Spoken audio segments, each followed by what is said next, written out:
Orang kalau mau menjadi murid spiritual, itu syarat dasarnya adalah dia harus hidup dengan harta yang untuk memenuhi kebutuhan pokok saja. Kebutuhan dasarnya, basic need-nya. Lebih dari itu langsung ditasarrufkan itu. Tasarrufkan itu. Makanya kadang-kadang saya tuh heran ya. Ini ada orang Amerika namanya Bill Gates. Tahu ya Bill Gates ya? Pendiri Microsoft itu. Bill Gates itu tahun lalu atau tahun sebelumnya ya, dia itu menafkahkan atau menginfakkan, mensedekahkan 90% hartanya untuk tujuan-tujuan sosial. Kalau nggak salah untuk riset kedokteran dan segala macam, di 90%. Jadi dia hanya menyisakan 10%, tapi 10%-nya hartanya Bill Gates itu ya sama dengan kita-kita ini dijumlah nggak ada apa-apanya ini. Seluruh saldo kalian ini kalau dijumlah nggak ada 10%-nya hartanya Bill Gates. Tapi maksud saya, orang itu kalau mau menjadi murid spiritual, itu syarat pertama harus bisa mengikhlaskan hak miliknya, ditasarrufkan untuk kebutuhan umum itu. Nah ini berlawanan dengan etos yang berkembang di dalam zaman kita sekarang, yaitu etosnya kita justru memperbanyak apa?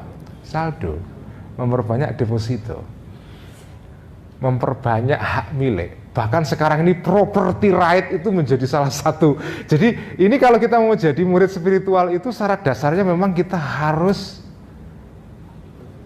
apa ya? Secara sukarela memiskinkan, bukan miskin ya, ini bukan miskin. Kita tidak bicara soal miskin ini. Kita bicara soal kemampuan untuk merelakan sesuatu yang menjadi bagian dari diri kita, tidak menjadi bagian dari diri kita lagi. Langsung ditasarrufkan itu. Nah, makanya gini, kemarin dalam pengajian di PBNU itu, Pak Said Agil secara berseloroh ngomentari saya, Mas Ulil, sampai ngaji Ihya ini hati-hati. Kenapa? Kitab Ihya ini kalau dimaknai secara salah, itu bisa kemudian dijadikan alasan untuk menjadi orang miskin.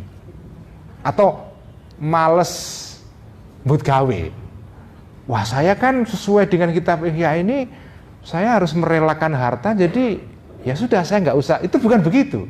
Jadi ngaji kitab Ihya ini kalau salah pemahaman itu bisa dijadikan alat untuk melegitimasi kemiskinan. Padahal bukan begitu maksudnya, ya, bukan begitu. Maksudnya adalah kita mbut gawe, setelah dapat itu kita merelakan untuk orang lain. Tapi kan itu syaratnya harus but gawe dulu. Kalau kita nggak but gawe dulu, apa yang kita relakan coba? Ya kan, merelakan itu kan ada sesuatu yang direlakan, ada objeknya. Nah, kalau nggak ada objeknya direlakan ya namanya bukan. Karena gini, saudara-saudara ya, merelakan harta benda untuk diberi kepada orang lain itu adalah salah satu proses melakukan melakukan suluk, melakukan proses batin. Karena memberikan itu sendiri itu kan karena gini ya. Sesuatu kalau kita sudah miliki niku kayak menjadi bagian dari tubuh kita. Iya enggak kan? Kita harta niku kalau sudah kita miliki, sudah atas nama kita, sudah kasih nama handphone ini ada namanya saya di layarnya gitu ya. Itu sudah statusnya itu kayak tubuh saya. Itu uniknya manusia niku. Itu bedanya dengan hewan. Hewan itu benda itu bagi hewan itu tidak menjadi bagian dari dirinya.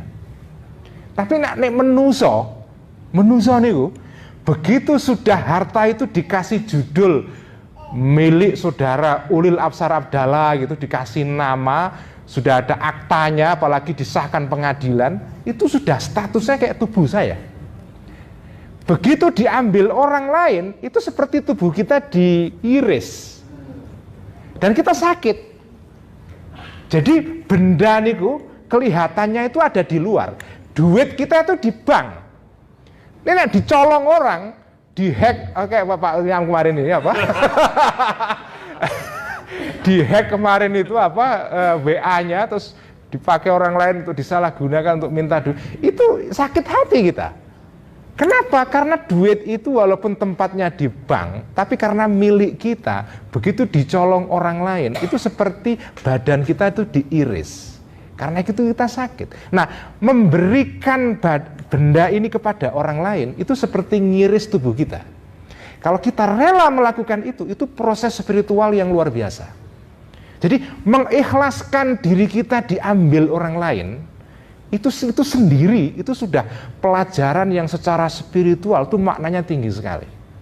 Karena itu kalau ada orang ingin menjadi murid spiritual, itu memang step pertama adalah merelakan diri kita menjadi milik orang lain. Kalau itu harta, ya dikasihkan kepada orang lain. Itu adalah ini step-step yang diajarkan Al-Ghazali. Jadi pertama adalah merelakan. Letting go, itu kalau letting go, membiarkan sesuatu yang menjadi milik kita, kita lepaskan, dirilis, dilepaskan kepada orang lain itu.